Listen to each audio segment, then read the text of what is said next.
Okay, I've got a lot I can't tell. So, I can't tell that one either. Sean Diddy Combs is facing criminal charges, and the silence is deafening. The rapper has surrounded himself with celebrities, executives, politicians for decades. But now that the Southern District of New York has indicted Sean Combs on sex trafficking and racketeering crimes, those famous friends have been pretty quiet. We're going to take a closer look at Combs' relationship with A-list actor Ashton Kutcher, and we bring on a special guest, Law&Crime's legal counsel. Welcome to Sidebar, presented by Law&Crime. I'm Jesse Weber. So this is not a surprise, but we have been covering every angle of this Sean Diddy Combs indictment, from what a trial could look like to the most shocking information in the indictment. And today, we are focusing on something else. We are focusing on Sean Combs' fame, his influence. Because Sean Combs, who has gone by a lot of names over the years since getting a start in New York City in the 90s, we're talking P. Diddy, Puffy, even just Love. He founded Bad Boy Records in 1993, which later became Bad Boy Entertainment, a juggernaut in the music industry. He brought Christopher Wallace, better known as the Notorious B.I.G., with him to the new label that skyrocketed to fame. At its height, the label was reportedly bringing in $130 million every year. But Combs' notoriety wasn't just connected with his record label and his rap career. He also broke into the fashion industry, created his own TV shows. And TV seems to be the way that Combs connected with one of his good friends, Ashton Kutcher. And that's what we're going to talk about today. So their friendship started through the prank show called Punk'd. We all remember that one. It aired on MTV. And Combs would later produce several seasons of Making the Band on MTV. It was a reality competition where groups competed to become the next big music sensation. Combs and Kutcher, they were often photographed together, with Kutcher showing his support for Combs' business ventures, attending Combs' Labor Day white parties. In 2010, by the way, when Time magazine named Ashton Kutcher as one of the 100 most influential people that year, Combs offered the following quote, saying, "Ashton Kutcher is a sounding board for me. Like me, he's a mogul, a new media mogul, but we are yin and yang. I am in your face, but he is understated, cool, suave." In 2019, Sean Evans of the channel First We Feast interviewed Kutcher while they ate spicy wings on Hot Ones, and he asked Ashton Kutcher about how he met the rapper and about Combs' infamous parties. Okay, I've got a lot I can't tell. So, I can't tell that one either. I mean, I'm like actually cycling through them. Our relationship was really bizarre. We became fast friends, and we used to just hang out, watch football together. And he came over, and I was like, "I'm going for a run." He's like, "Oh, I'll go for a run with you." And so he comes over to go for a run. About halfway through the run, he's like, "Yo, I'm running out of gas right now." But we had like paparazzi all around us at the time. He's like, "You gotta slow down, but make it look like you're not slowing down." Because he had to I don't want to look like I'm not gonna be able to finish this thing. And he was losing it. We finished out the run, and then he was so upset over the fact that he got skunked on this run. That year, he decided to run the New York Marathon. And so he just started immediately training for the New York Marathon. I like that. Bounce back. Well, he just can't lose.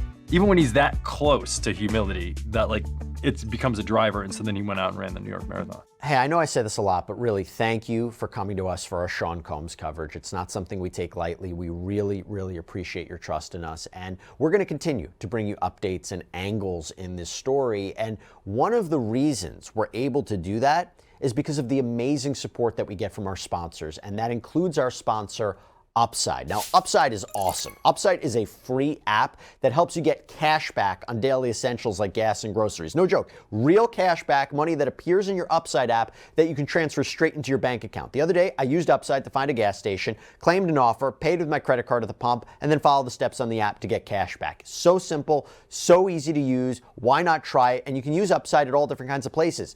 Restaurants, convenience stores. So to find out how much you could earn, click the link in the description to download Upside, or scan the QR code on screen, and use our promo code SIDEBAR, and you'll get an extra 25 cents back on every gallon on your first tank of gas. Now, since Combs was arrested last week and booked into the Metropolitan Detention Center out in Brooklyn, Kutcher hasn't commented. He didn't publicly comment about the raids that happened back in March on Combs' properties either. But Kutcher has been getting a lot of backlash online about his comments, or maybe I should say lack thereof, on Hot Ones. Ashton Kutcher and his wife Mila Kunis, they were shunned for the support of longtime friend and their fellow star on that 70s show, Danny Masterson. Remember, Masterson was convicted last year for raping 2 women, sentenced to 30 years in prison. Kutcher and Kunis, they released letters of support after his conviction, saying that Masterson had always treated people with decency, equality, generosity. Kutcher talked about him being a role model. Kutcher also talked about his excellent character. So as you might have guessed, that was not a controversial move. And as you might guess, there was serious backlash over those comments. And the couple released an apology video. And now the question becomes, where does Ashton Kutcher fit into this Sean Combs saga as he's facing charges of racketeering conspiracy, sex trafficking, transportation to engage in prostitution, very serious felonies that could carry up to life in prison. So as we talk about Kutcher's possible connection to this criminal case, other celebrities' connection to this case, I want to bring on a special guest. I want to bring on somebody who we didn't, search far and wide. We didn't go to the other side of the country. We didn't even go to the other side of the city. We bring on somebody who's down the hall from me, somebody who we trust with this entire show, our legal counsel right here at Law&Crime, Elizabeth Vulaj, joins us right now. Elizabeth, so good to see you. Thank you for coming here on Sidebar. Thank you so much for having me. First, thank you. I know you're so busy keeping us all in check and making sure, we don't run into 1,000 problems and we don't get in trouble. So I appreciate you taking the time to come here on Sidebar. And also, thank you for your help on Sidebar. Again, keeps us out of trouble. We haven't had a chance to talk that much about the indictment.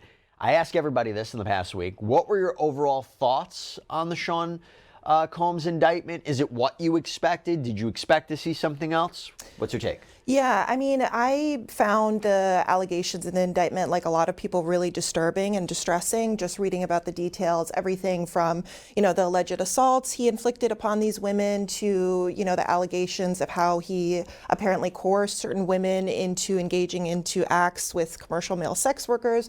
Everything was really disturbing in that indictment. But also, I think like a lot of other people, I think a lot of us saw this coming, ever since his ex-girlfriend, Cassie Ventura, filed the civil complaint against him in November 2023 of last year. We've just seen a slew of similar lawsuits and actually allegations against him coming. So I think this was a long time coming this year. I think it was more a matter of prosecutors having enough time to gather all the evidence and the facts to really make their case. Do you get the sense, other than Cassandra Ventura, who I gotta say, her allegations are lining up so consistently with what we saw in this indictment. And in fact, that 2016 video of Combs allegedly beating her at the Intercontinental Hotel is referenced in the indictment.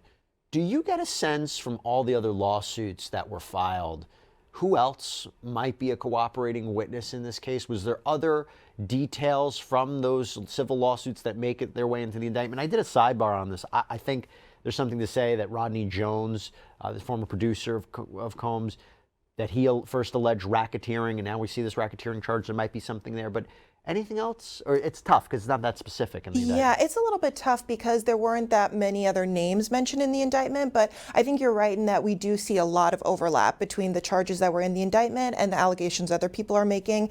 Cassie Ventura alleged sex trafficking. That's one of the counts in the indictment. I think a lot of other lawsuits that have come out recently, one of the former members of the group, Danny Kane, who Diddy managed, Don Richard, came out with a civil complaint against him alleging assault. So I do think there's going to be a lot of overlap and public names coming out, within the next few months. And just going back to the indictment, and by the way, you can see why we've had Elizabeth on. Not only brilliant, but I remember we were asking her questions about the Sean Combs case, and I remember you sent us back an email, and it was so detailed and thorough. I said, why isn't she on Sidebar? So as you can see, one of the things I've been talking about the past week is what's not in the indictment. And there's nothing about minors. There's nothing about underage people, even though there's been allegations against Combs. He hasn't been separately charged with federal crimes like possession of a weapon with an obliterated serial number. There are narcotics offenses. Why do you think the indictment was structured that way? Why do you think, to the best you can explain, 3 charges, 3 very serious charges, but why only those 3 charges at this point? Yeah, that was a bit of a surprise to me as well. With the various months that have gone on this year, time that prosecutors have had to make the case, other people have also made the same observation that they were surprised the indictment wasn't more lengthy, more detailed. But I do think that they have that charge of racketeering, and the charge of racketeering is sort of a catch-all charge, if you will, that can include everything from kidnapping to arson to everything in between. So I think there's a lot built into that charge. Yeah. And I also wouldn't be surprised if we see prosecutors in the months to come supplementing this indictment, as they continue to gather more evidence and speak to more witnesses to include further charges. But that was a surprise to me as well, because there have been allegations out there reported on about possible activities with minors and narcotics and the like. Everybody keeps saying to me, they're like, Diddy's going to turn. He's going to give up all the celebrities that were involved in these alleged illegal activity. But he is facing such serious charges. Racketeering's 20 years in prison. There's another charge that's 15 years to life. I can't imagine a deal would be put on the table that wouldn't include prison time. I can't imagine a deal would be put on the table that would be attractive enough for him to turn on other people. So before we even get into Ashton Kutcher's connection, or maybe connection to this, would you agree with me on that? I think so. I think prosecutors are really keen to make an example out of this case. Yeah. I think one of the things that they really considered was somebody like P. Diddy, who is obviously extremely high profile, has immense wealth, privileges, connections. I think they want to send the message that nobody's above the law, and if somebody like this, who's of such high stature, can be held accountable, then everyone else can too. So I would be really surprised if prosecutors ended up, offering some sort of deal that didn't include prison time. And I don't even know if they need him, because they have apparently all these videos and witness testimony. Okay, so let's talk about Ashton Kutcher. First of all, surprised? Haven't heard from him? I'm not entirely surprised. I think there's a whole slew of people that P. Diddy had interactions with or worked with over the years that are hesitant to come forward. I think there's lots of reasons for that. I think one of the main reasons is, what will this sort of association do for my public image? A lot of celebrities, I think, really rely heavily on their public image. And with that comes, financial ramifications, possible loss of opportunities, brands that might not want to work with you if they come forward and, possibly defend him or maybe try to, explain some of his actions. So I think there's that. But then I also think there's probably a hesitancy for a lot of people to be called, even as witnesses, even if they didn't partake in any of these activities, to provide information. I think a lot of people are hesitant to come forward with that, because that comes with a lot of other forms of exposure and, responsibility. Do you think the Danny Masterson situation had any effect on this? I'm sure it did. Ashton Kutcher and his wife Mila Kunis, they came forward with letters publicly supporting Masterson, talking about his great character and, their sort of assessment of how great a person they think he is. They got a lot of flack for that publicly, especially considering the allegations of rape that were against Masterson. So I would imagine that they learned a lesson from that, and hence why he's possibly staying silent on this. When you look at a video like him on Hot Ones saying, there's a lot I can't talk about, I look at it 2 ways. The more nefarious thing, and the more nefarious interpretation, as people make it online, is he knew everything. He knew what was going on. The other way of saying it is, these parties, there's the difference between a party that's a wild, a good time, things are happening, but not illegal, right? I mean, you could have a party that's not an illegal freak-off, which he's accused of Combs as being a part of.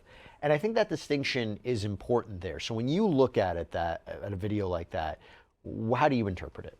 Yeah, I think that distinction is really important. We've seen a whole slew of pictures come out in the past few weeks of parties. He's notorious for throwing these parties, even dating all the way back to the 90s. And there is a big difference between somebody being photographed at a party, maybe socializing with him very casually, versus, if somebody witnessed something nefarious going on at these parties or possibly partaking in these activities.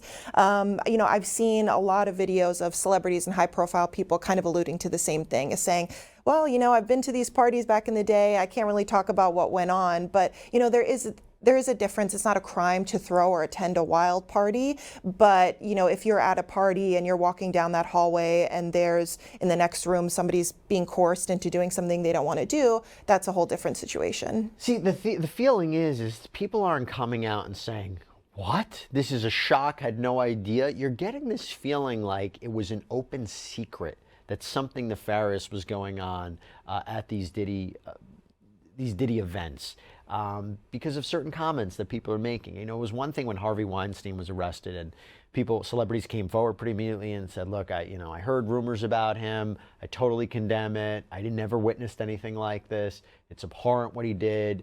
You're seeing that, I think, less with Sean Combs. Why? Yeah, I think that's true. I think one of the things to remember about Weinstein is a lot of what was being alleged was these incidents of him, assaulting or harassing these women happened in private hotel rooms and meeting rooms where it was just him and the other person. And I think people ended up finding out about that, but people were more prone to come forward about it because it was just him and that individual who's subjected to that harassment. Whereas here, you're talking about wild parties, possibly large groups of people that partook in these activities. So I think there's a little bit more on the line here versus somebody like Weinstein who, in a lot of these incidences, it was really him and the other person in the room. Going back to Ashton Kutcher, is there a possibility he's already spoken with the government and we just don't know? There's a possibility, we don't know the extent of how much prosecutors have been working behind the scenes. Again, I think this is something they've been working on really throughout the majority of this year, ever since Cassie's lawsuit came out in November of last year. So it's possible. It's possible they've spoken to him behind the scenes. And I think prosecutors will probably be really keen to not reveal what high-profile individuals they've spoken with, just to keep the investigation contained and be able to kind of go on and gather more information. So, I think there's a possibility that several amount of individuals have been spoken to already, and we won't know yet. Do you think the statement from Damian Williams, this is an ongoing investigation, these very serious charges against Sean Combs, has lit a fire under some people to say, we're coming to the government now, we see how serious they are, we would rather come to them first? I mean, do you think that there are people out there who are worried they're about to get indicted? I'm sure. I think the thing to remember about P. Diddy is that he wasn't just a mogul in the music industry, but he touched all facets of the entertainment industry. He was acted in films, he had shows on reality TV, he was involved in fashion, business. So I think there's a lot of connections that he made and people that he got to know over the years that even if those individuals didn't partake in these activities, they might have firsthand information, might have witnessed something, they might have possible forms of physical evidence. So I think there is going to be a group of high-profile individuals who have at least some knowledge about it, and I think they're, a bit worried about what's to come. Do you think the government has other indictments ready to go that they just haven't, moved forward with? In other words, they are bringing people in saying, we have charges pending. We can bring these charges against you right now, because one of the things I wonder is why Sean Combs, who allegedly is part of this racketeering enterprise, can't do it alone, conspiracy, can't do it alone, why he was the only one charged. And I'm curious if they were ready to charge other people. They might be ready now, but they're waiting. What do you think? Yeah, I think there's a possibility. I think that it's interesting because I think the indictment was general enough where there's still room for them to pursue charges against either Combs himself or other individuals. They do mention assaults, narcotics use, him manipulating women into engaging in these acts. Even though there weren't separate charges for that, they have the information there. So I think they did that to be able to possibly apply more charges to him and also possibly other people involved. I think it's just a matter of them wanting to gather evidence, but it's also a balancing act for prosecutors because they want to have enough information to make their case, but they also don't want this to, take years and years to prosecute. If a celebrity was told, listen, or they come forward and listen, I'll give you any information I have, but it really isn't, there's nothing there, nothing to help the federal case, shouldn't they come out with a statement and say, and then come forward with a statement and say, listen, I was not I knew Sean Combs for X, Y, and Z. It's abhorrent what he did. I was, was processing it for this time. I wanted to come up with a statement. The fact that they haven't, it makes me wonder, maybe they are cooperating. Maybe they haven't spoken with investigators yet. That's the part, right? I think if they were cleared cleared, it's a strange, but cleared in a way, you would see more statements, no? I think so. I think if they were essentially screened and sort of cleared by prosecutors, they'd be more willing to come forward and talk about it. I think people are hesitant right now because, like I said, there's a lot that can come with even being a witness in a case like this. Especially he's pled not guilty to these charges. So if and when a trial goes underway and people are called to testify, a lot of that will be made public. So I think that's why people are hesitant. But if someone is essentially screened and prosecutors say, okay, we might not call you as a witness, we might not bring you forward, then I think people are more prone to giving out some sort of statement. Do you think, can celebrities provide information? Can an Ashton Kutcher provide information to prosecutors and we will never know about it? If he's not called as a witness at the trial, but he provided some information that might help them in their case, is there a chance we will never know who cooperated? I think there's a strong chance of that. I think there's going to be two groups of main people prosecutors will be speaking to, those that will be called as witnesses if a trial goes forward, that, they'll show up at the courtroom, what they testify to will be reported on, so it'll be made public. But I think there's also going to be a large number of people that prosecutors speak to just to get background information. Possibly they could lead prosecutors to other names of people who are involved, background information. Maybe they might have forms of physical evidence that would be helpful to them, that prosecutors might say, okay, you might not have enough to be called as a witness, but this information is really helpful and could lead us to other parts of the case. And just to clarify this one more time, this is all, a lot of this is speculation. We have no idea who they're speaking to or what. Ashton Kutcher has not been implicated in anything criminal whatsoever. He is not named, nor is anybody else named in this indictment or the letters from the government to the court. But again, I think it's fair questions to ask in terms of people that might have connections. And one of the questions I have been asked is, there's been comparisons between Sean Combs' allegations and the Epstein allegations. And we actually did a sidebar comparing the two of them. One of the things that I keep getting asked is, there's still not transparency with the Epstein case. Who was on the island? Who was on the plane? What was involved? Who was allegedly involved in the empire, the criminal empire that he was running, or allegedly running? Do you think we will get more transparency in terms of this case? Again, if Sean Combs is allegedly running a criminal enterprise for years, you have to assume there were people who were part of it or knew it. Do you think we're going to get more transparency in this kind of case? I do think we'll get a bit more transparency. I think the difficult thing with the Epstein case was, very shortly after he was apprehended and jailed, he died in prison. There's a lot of theories as to how that happened, whether it was actually suicide or not. But despite that, that made it all the more difficult for transparency because you have the main person that's being indicted, who's the center of all these charges, is now gone and can't provide any sort of testimony or make their case, essentially. Whereas here, hopefully we won't have that same scenario. So I think there will be a bit more transparency there. And I think, there's a possibility that there's a lot of people in the entertainment industry who feel really strongly about this and are very opposed to the charges that are going on, disagree with what Diddy allegedly did. So I think there's going to be more people prone to speaking out and saying, this doesn't represent the entire music industry. This doesn't represent the entire entertainment industry.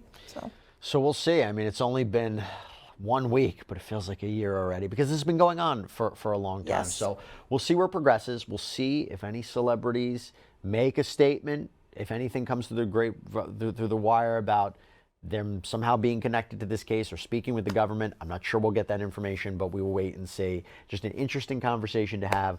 Elizabeth Vulaj, thank you so much for coming on. Good seeing you. I'll see you in the office in 5 minutes, but such a pleasure. Thank you so much. Thanks for having me, Jesse. All right, everybody, that's all we have for you right now here on Sidebar. Thank you so much for joining us. And as always, please subscribe on Apple Podcasts, Spotify, YouTube, wherever you get your podcasts. I'm Jesse Weber. Speak to you next time.